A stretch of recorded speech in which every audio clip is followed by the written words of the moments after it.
Following close behind Christopher Columbus's journey to the New World, several European countries looked to North America, all with similar motives: fortunes, land, and finding a northwest passage to the valuable trade riches of Asia. The Spanish were the first Europeans to settle in the American West. This is the colonization of North America, the Spanish settlements. In our program, we have three subject matter experts: Alan Taylor, professor of history, University of California, Davis, and author of the book American Colonies. Throughout his life, Columbus thought that he was somehow on a set of islands that were off the coast of Japan, that he was very close indeed to Japan, and that the next voyage would surely bring him there.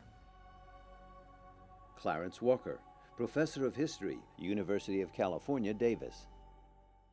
In the case of the Native Americans, their destruction was an offshoot of the contact of differing cultures, brought on by the introduction into the New World of diseases and pathogens that had not been here before. Karen Ordahl-Kupperman, Silver Professor of History, New York University.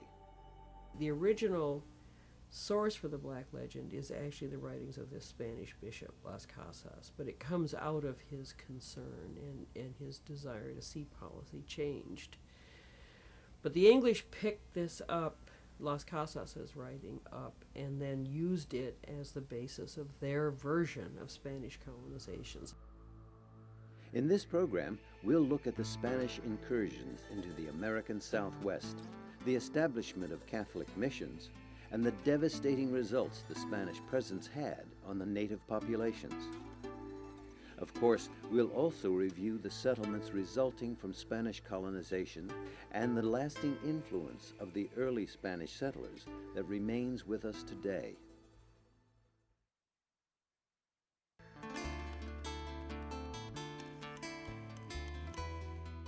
European colonization of North America occurred simultaneously with the Renaissance in Europe. It was an age of inquiry, of new thought and awakening.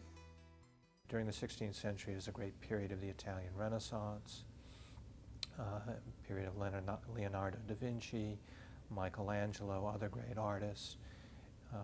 This Renaissance is also very influential elsewhere in Europe. Shakespeare was writing his masterpieces in England. Venice was the busiest seaport in the world. It was also the age of global exploration, and the Spanish, in many ways, led the way.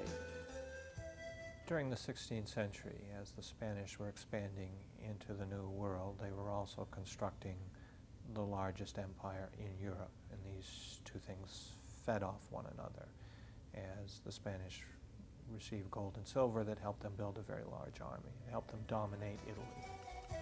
The route taken by Columbus and many of those who followed his lead took them on a somewhat southwesterly course, past the Canary Islands, off the coast of Africa, and then west to the West Indies.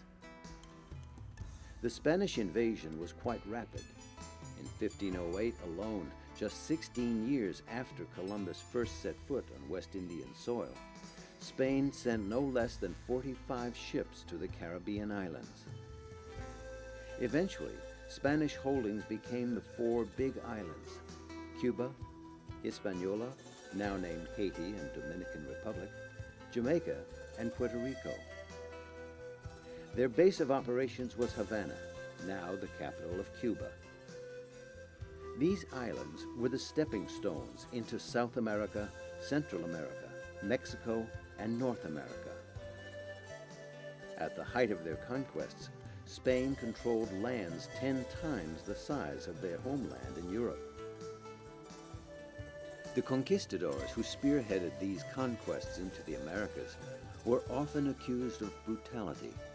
Stories reaching the homeland earned the Spaniards the reputation of the Black Legend.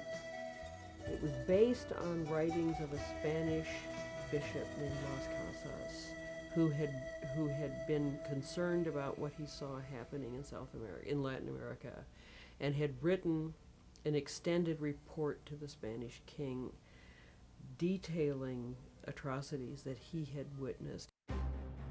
The Black Legend may be, in part, accurate, but not altogether accurate. It portrays the Spanish as uniquely vicious and rapacious, and I think that's inaccurate. I think the Spanish acted out the whole range of relationships just as the English and the French acted out the whole range of relationships. Nevertheless, the English seized on the Black Legend and used it as negative propaganda against Spain. The English always presented themselves as, in effect, liberators. They were coming to free the Indians of the terrible tyranny of the Spanish. Spain desired land and riches, but being devoutly Catholic, had another motive to colonize the New World, to bring Christianity to the natives, people they regarded as savages, without a religion and without a god. The Spanish considered it their duty to save the Indian souls. But there's also a Spanish record of extreme concern for Christianizing the Indians and bringing to them what they saw as the precious fruits of the gospel. Unwittingly, however, the Spaniards killed Native Americans by the thousands with European diseases, for which Native Americans had no immunity. Death by disease accompanied the earliest Europeans, starting with the arrival of Columbus. When Columbus arrived in the West Indies, there were Native American peoples inhabiting most of those islands. And those people slowly but surely, say for example on the island of Hispaniola, within a generation, the Native American population had been wiped out by European disease. Well, our evidence is best for the island of Hispaniola, which is the first place the Spanish colonized. Hispaniola is in the West Indies. And by all accounts, there were thousands and thousands of native peoples. It was very densely settled. They had a very productive agriculture that supported large numbers of people in substantial villages. And our evidence is that over a period of approximately 25 years, between 1493 and into the early 16th century, that almost all of these people died. A population loss in excess of 90%.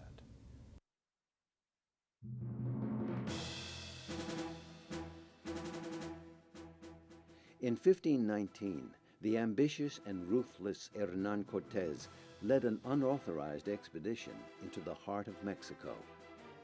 Hearing of great riches that lay waiting in the Aztec Empire, Cortés led 600 armed soldiers from Cuba into the center of Mexico to the largest city in the Americas, Tenochtitlan. Tenochtitlan was the largest city in the Americas, and it dazzled the Spanish when they first saw it during the 15 teens. They had never seen a city that large or that rich. Not back in Europe. They had not, at least not in Spain. The Aztec stone pyramid temples dazzled the Spaniards, but their practice of human sacrifice repulsed them. The Spanish harshly judged others based on their religious beliefs. In the places in the New World where the Spanish come in contact with Native Americans, they're pretty much also, unlike the French, contemptuous of Native American religion. And I think this can be seen quite clearly in Mexico, where they are just appalled by the religion of the Aztecs, with its human sacrifice, with its idols, and with its whole cosmological and religious belief system. They practice human sacrifice on quite a large scale in order to appease their gods, especially their god of war and god of rain.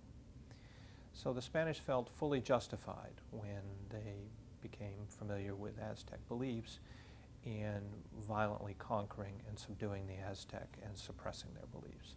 They thought that they were doing a good thing by their Christian God to to accomplish these goals.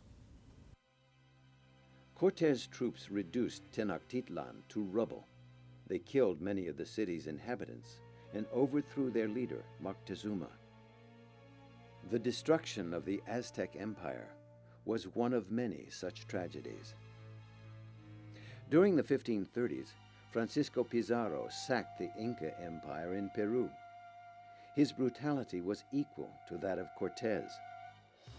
During the 1540s, the Mayan people of Central America were also overpowered. Indians who weren't killed were forced to serve the Spaniards. Victorious commanders demanded to be paid an annual tribute called an encomienda. Those who had the right to collect an encomienda were called adelantados. All of the conquistadors who went into the New World, Pizarro, Cortes, Coronado, de Soto, Menendez, they were all adelantados. These adelantados were ambitious men of means who received a license from their government to organize expeditions of exploration and conquest in the New World. And so an adelantado, this is a Spanish term, an adelantado was somebody who received a license from the Spanish king to go out into the world, into a designated zone, and to make conquests, and then to receive plunder and tribute where they succeeded. Those adelantados who were successful became very wealthy. And so, for example, in Mexico, Cortes obtained a right called encomienda over all of the villages of the fabulously fertile valley known as Oaxaca. And it is on the basis of the tribute that he would receive, tribute paid in the form of agricultural produce, cloth, and also in labor, that enriched Cortes and made him the wealthiest man in the Americas. The Spanish missionaries made similar demands, that the Indians give up their native beliefs and culture and surrender to the religion of their conquerors. Most Indians, to keep peace, pretended to adopt Catholicism, but secretly kept their original beliefs.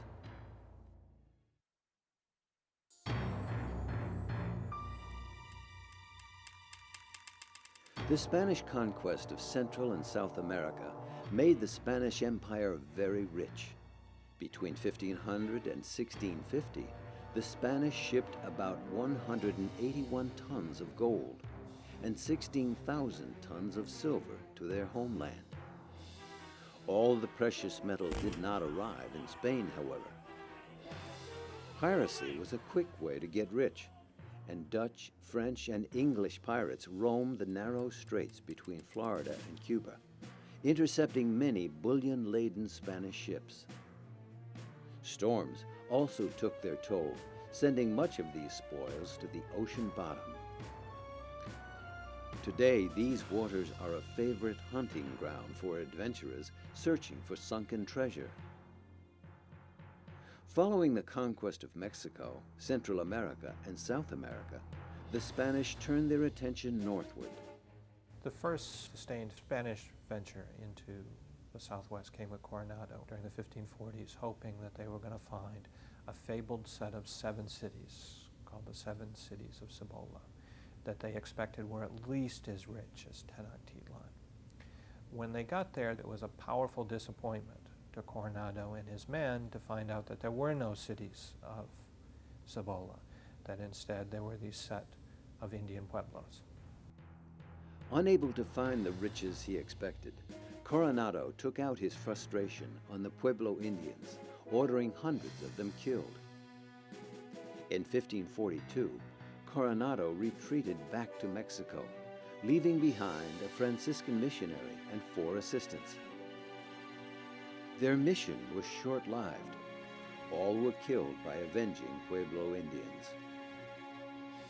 At about the same time of Coronado's expedition, Hernando de Soto set out in 1539 and went north from Florida through Georgia, South Carolina, North Carolina, Tennessee, Alabama, Mississippi, Arkansas, and East Texas.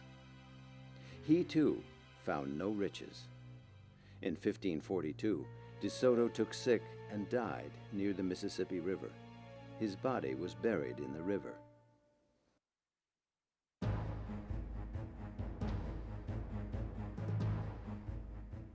Following the failed expeditions of De Soto and Coronado, the Spanish gave up the effort to find riches in North America for nearly 5 decades. In the late 16th century, the Spanish crown encouraged settlement of the North American Southwest to provide a new source of subjects and taxpayers. A Spaniard named Don Juan de Onate was given the task. So they gave up the effort. They gave it up for another 2 generations. They didn't try again until the 1590s, when Onate headed north and would try again and would try to consolidate a colony in the Rio Grande Valley in what we now call New Mexico, a name that was applied by Onate to this new colony because it was considered an extension of Mexico. But Spain wanted no more killing. They wanted expansion, but with fewer casualties. The Spanish would continue to try to expand outwards, to subdue native peoples, but they would try to do so in a way that committed fewer casualties, and in which the effective direction of the operation would primarily come from Franciscan missionaries, that the goal would be not to turn the Indians into corpses or into slaves, but to turn them into peaceful Catholic subjects of the king, and to do so with a minimum of violence.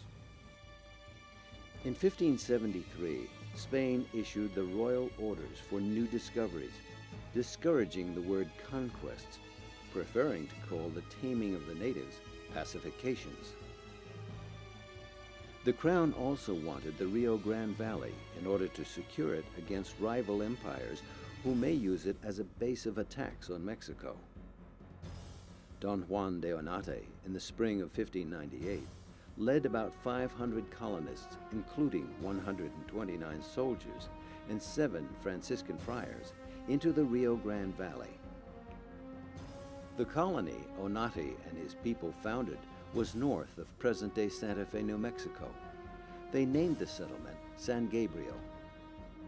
During the winter of 1598, a party of Onate's men went to Acoma looking for food. Fed up with the Spaniards' demands, the people of Acoma killed the soldiers. In order to teach the Pueblo people a lesson, 1 month later, Onate's troops invaded Acoma, killing 800 men, women, and children during a 3-day siege. The Spaniards took 500 survivors captive. In order to get revenge and make an example, Onate ordered that every adult man was to have 1 foot severed. And the point of cutting the foot off was not only to inflict pain and to make a visible example, but also to discourage them from running away. Onate's brutality did not go unpunished. The colonists and the priests turned against him. Many fled back to Mexico.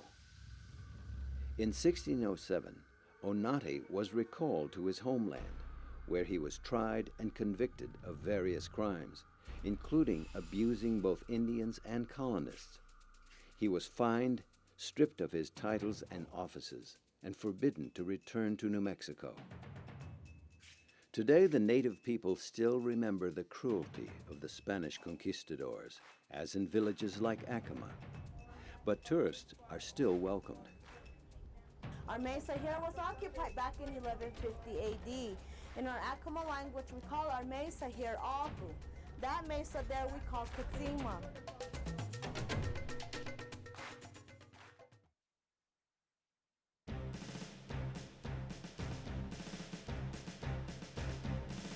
In 1609, the Spanish government appointed a new governor of New Mexico and ordered a new colony be established away from the native Indians.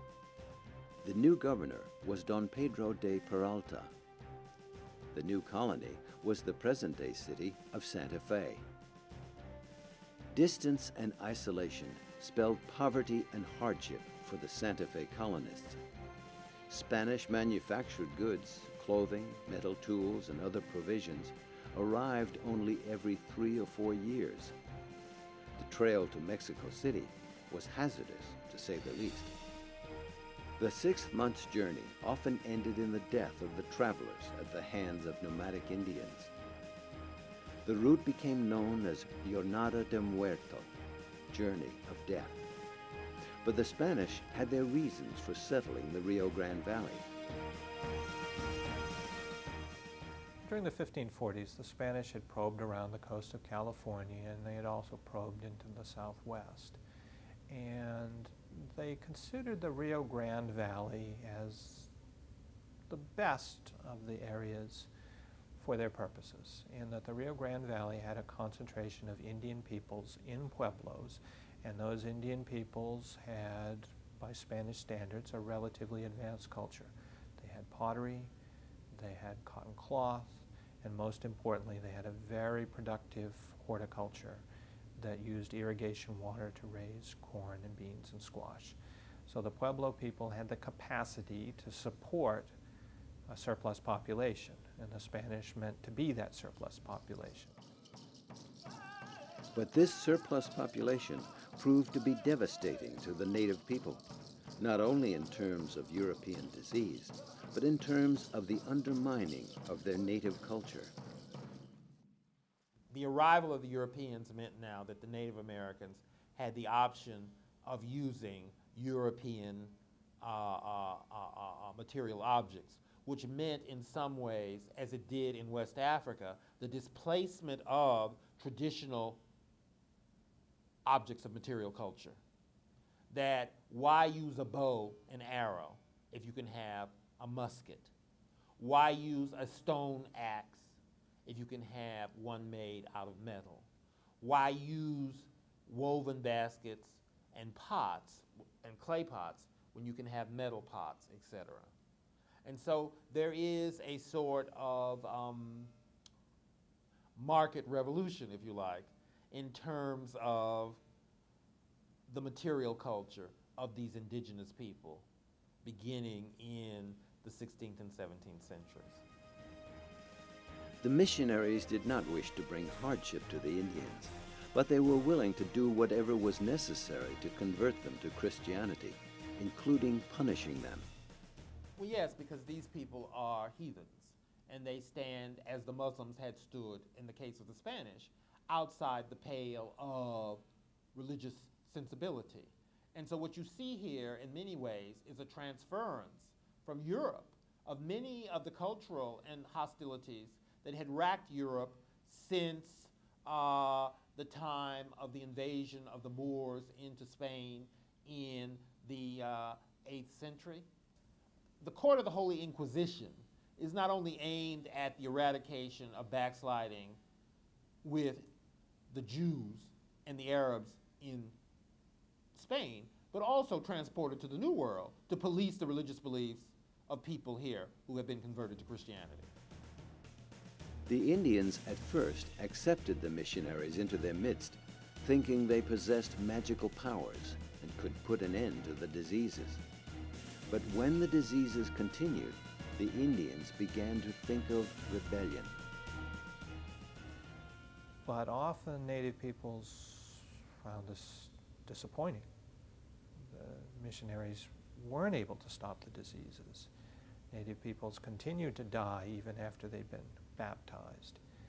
So that some natives would say, it's baptism that's killing us. It's that sprinkling of the water on us that's killing us. And they would make this argument to their people. And they would say, if we're to live, we have to get rid of these missionaries. Other factors, too, contributed to the increasing dissatisfaction of the Indians. The Spanish demands also took away from the Pueblo food that they had previously traded with nomadic Indians, people that we've come to call the Apache, Navajo, and Ute.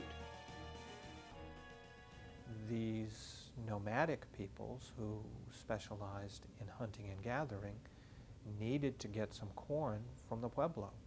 But when the Spanish were taking all of the surplus, the Pueblo had nothing to trade. The nomads regarded this as a betrayal, and so they began to attack the Pueblo. So the Pueblo are suffering on every front. They're suffering from drought, they're suffering from disease, they're suffering from raids by the nomads. The conclusion they reach is that these Spanish missionaries are not providing the spiritual or the worldly protection that the Pueblo had expected. And this dissatisfaction then works to the advantage of those Indian leaders, those spiritual leaders known as the shaman. One leading shaman was a man named Pope. He brought the Pueblo people together against the Spanish colonists and led the revolt of 1680, which drove the Spanish out. He was arrested and charged with sorcery and brutally whipped and nearly executed.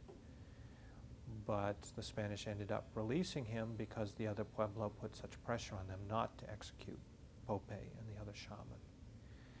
But a few years later, in 1680, Pope managed to unite most of the Pueblo people in a revolt meant to totally destroy the Spanish occupation of New Mexico and to kick them out. And they killed dozens of Spaniards in this uprising, and the Spanish survivors were forced to flee from Santa Fe and their other settlements and head south to El Paso, where they found refuge.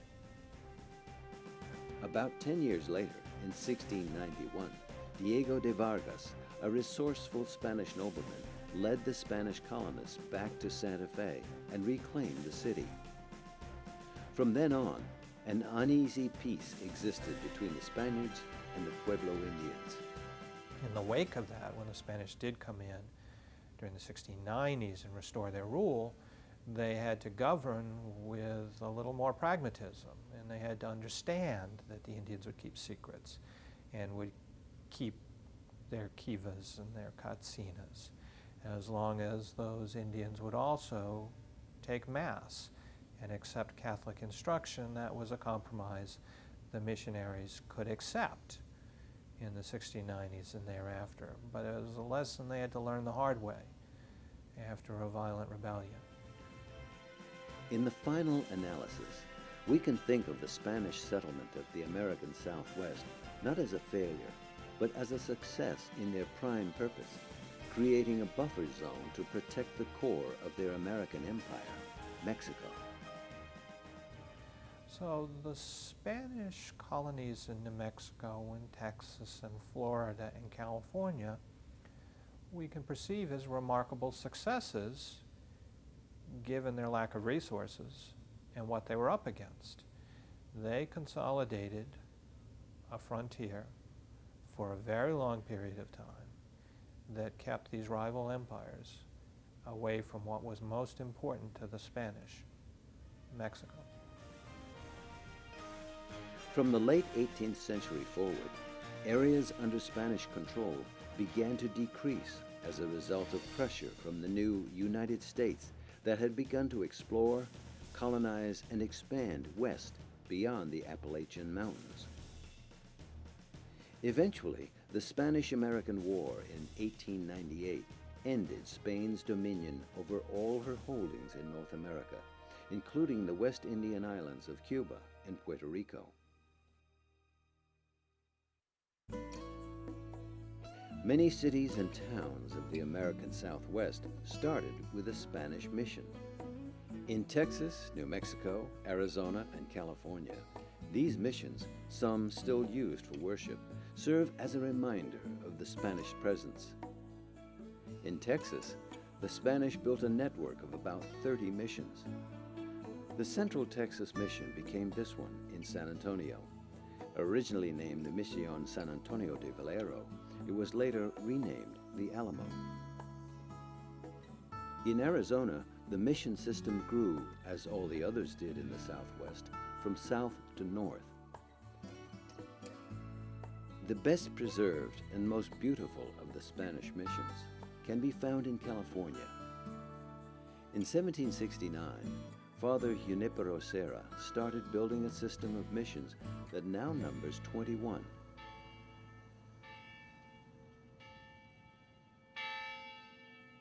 Spanish roots in the American West can also be seen in names of states, regions, and rivers. Montana, the land of the mountains. Nevada, the snowy region. Colorado, the richly colored river. Many words common to the American West are Spanish in origin. Buckaroo, a slang expression for cowboy, comes from the word vaquero. Familiar words like rancho, corral, lasso, lariat, chaps, bronco, and rodeo are all Spanish. Our streets, highways, and cities also show the Spanish influence. In other programs in this series, we'll explore the early settlements of the English, the French, and the Dutch, and discover more about the birth and earliest formative years of our nation.